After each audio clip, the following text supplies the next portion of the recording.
አይን ካላየ ግንባር ነው የሚባል ሀገርኛ ብሂል አለ። አይንን ገልጦ ማየት ካልተቻለ ልክ እንደ ግንባር ተልእኮውን ዋነኛ ስራውን ያጣዋል። እኛ በበቂ ማየት ባለመቻላችን ለዘመናት በከተማችን ልናይ የሚገባንን ውበት ልናይ የሚገባንን ሳቢ ቦታ ማየት ሳንችል ኖረናል።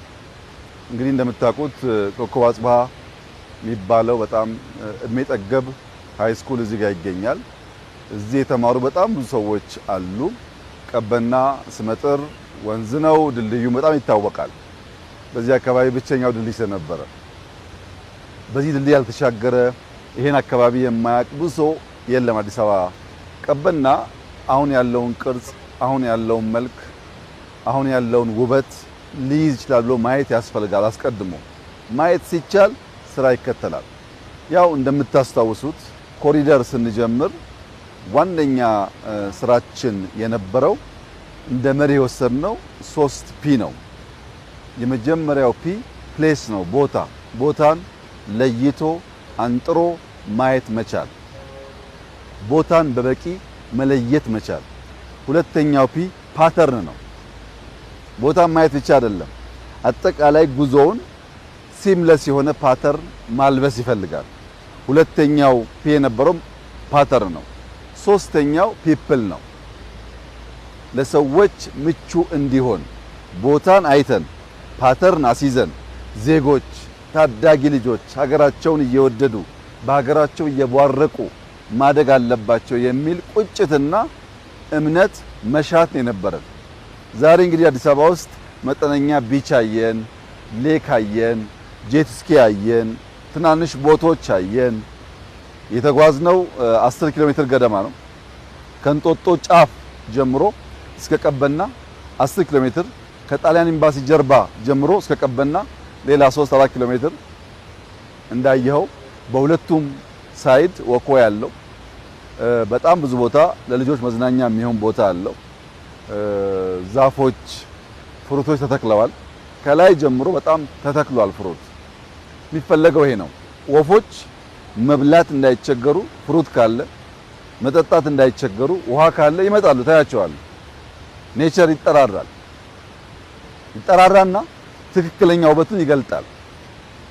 እና ያየነው ነገር እንደዚህ ያለውን ተስፋ እንደዚህ ያለውን የኢማጂኔሽን ፓወር ሰርተን ጨብጠን ስናየው በእጅጉ ያስደስታል። እንግዲህ መደመር ዋና እሳቤው ቦታ አንሰራም አለ፣ ውሃ አንፈጥርም ሰጥቶናል እሱ። ዛፎች አሉ፣ የሰው ጭንቅላት አለ፣ ሀብት አለ። በየቀኑ ደግሞ የደከሙ ገንቢዎች አሉ። የብዙ ሰዎች ድካም ውጤት ነው ይሄ።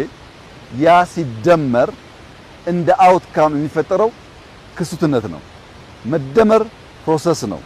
የሚከሰተው አዲሱ ኢመርጅ የሚያደርገው ማንነት ደግሞ አውትፑት ነው። ገንዘብን፣ ዕውቀትን፣ ጉልበትን፣ ሐሳብን፣ የአመራር ብቃትን፣ ሱፐርቪዥንን ስንደምር የዚህ ፕሮሰስ ውጤት የሚከሰተው አዲሱ ነገር ኢመርጅ የሚያደርገው ነገር እንደዚህ ያለው ውበት ይሆናል። አሁንም ስንደመር፣ አሁንም ስንሰናሰል፣ አሁንም ስንደጋገፍ ከዚህ የላቀውን ነገር ማድረግ እንችላለን። በብዙ ደስ ያለኝ ቢሆንም አዲስ አበባ ከዚህ በላይ ፖቴንሻል አላት። አሁንም አላየንም፣ አሁንም አልሰራንም። እውነት ለመናገር አሁንም አላየንም። ብዙ መታየት የሚገባቸው፣ ብዙ መሰራት የሚገባቸው፣ መጨከን የሚገባን ጉዳዮች አሉ። የዚህ ከባቢ ሰዎች በደንብ ያቁኛል። ነኝ በሳምንት 1 ቀን 2 ቀን መጣለሁ። ጭቃው እንዴት እንደምናጠፋው፣ ቆሻሻው እንዴት እንደምናነሳው ስመላለስ ያቁኛል። የነሱን ህይወት እንዴት አስተካክለን ቤት ኖሯቸው ከባቢ ይቀየራል የሚለው ጉዳይ በረጅም ጊዜ ሂሳብ የመጣ ነው። የሚገርመው የዚህም ቦታ የቀድሞ ሁኔታ እኔ እንደ ዛሬ አየዋለሁ። የሚያውቁት ያውቁታል። እናንተም ፎቶ እዩ። በጣም አሳዛኝ ቦታ ነበረ። ዛሬ መጠነኛ ለውጥ አይቼበታለሁ። በእርግጠኝነት ልጆቻችን ይሄን እያዩ አድገው በብዙ አስበልጠው አልቀው እንደሚሰሩ ጥርጥር የለኝም። ባሰብነው ልክ ሰርተናል ብዬ አልገምትም። ብዙ ማየት ስላልቻል ብዙም ስለሚቸግር ሰዎቻችንም ገብቷቸው ማገዝ ገና ስለሆነ በታየው ልክ አይደለም። ከዚህ በላይ ውብ መሆን ይችላል። በየቦታው ሌኮች ያስፈልጋሉ፣ ፍሩት ያስፈልጋል፣ ንጹህ ውሃን ማየት ያስፈልጋል፣ ወፎቹን ማየት ያስፈልጋል። ከተፈጥሮ ጋር ተስማምተን መኖር ካልቻል፣ ተፈጥሮ መንከባከብ ካልቻል የተፈጥሮ ቅጣት ከባድ ነው። ዓለም ላይ ልክ እንደ ሳይኮሎጂካል ዋርፌር እንደምንለው ኢኮሎጂካል ዋርፌርም አለ። ኢኮሎጂካል ዋርፌር ውሃ ላይ፣ አፈር ላይ፣ የአየር ንብረት ላይ የሚሰራ ስራ ነው። ልክ በሌላው አስተሳሰብን ሌላ ቦታ ወስዶ መትከል መንቀል እንደሚቻለው ሁሉ በኢኮሎጂም ዋርፌር አለ። ትውልድ መንቃት አለበት። ዝም ብሎ ከፊት ያለውን ብቻ እያየ ሲርቅ ከዓመታት በኋላ ከ10 ዓመታት በኋላ የሚያጋጥመን አደጋ ቸልማት አያስፈልገን። በጥልቀት ማየት፣ መገንዘብ፣ መተጋገዝ፣ መስራት ያስፈልጋል እና የአዲስ አበባ ከተማ ነዋሪዎች የሚገባችሁ እንዲህ ያለው ነገር ነው። መቆሸሽ እኛ አይገባንም፣ መጠልሸት እኛ አይገባንም፣ ማነስ እኛ አይገባንም፣ ሌላ ቦታ እየሄዱ መቅናት እኛ አይገባንም። ሰርተን እንደምንችል ማሳየት ያስፈልጋል። ይህንን ስል ለከተማችን ነዋሪዎች በሌላም ዓለም ላሉ ዜጎች መናገር የምፈልገው ነገር ይህንን ግድብ ስንጀምር አንድ አይደለም 2-3 ሙያተኞች አትችሉም ብለውናል። የምንሰራውን የኮሪደር ስራ አትችሉም የሚል ድምጽ ከግራ ከቀኝ ጠዋት ማታ እንሰማለን። አትችሉም፣ አይሳካላችሁም፣ አትከናወኑም፣ ትጀምራላችሁ እንጂ አትጨርሱም የሚል ብዙ ድምጾች አሉ። የኛዎቹ ይገርመኛል። ሌሎቹ ግን አይገባችሁም እያሉን ነው።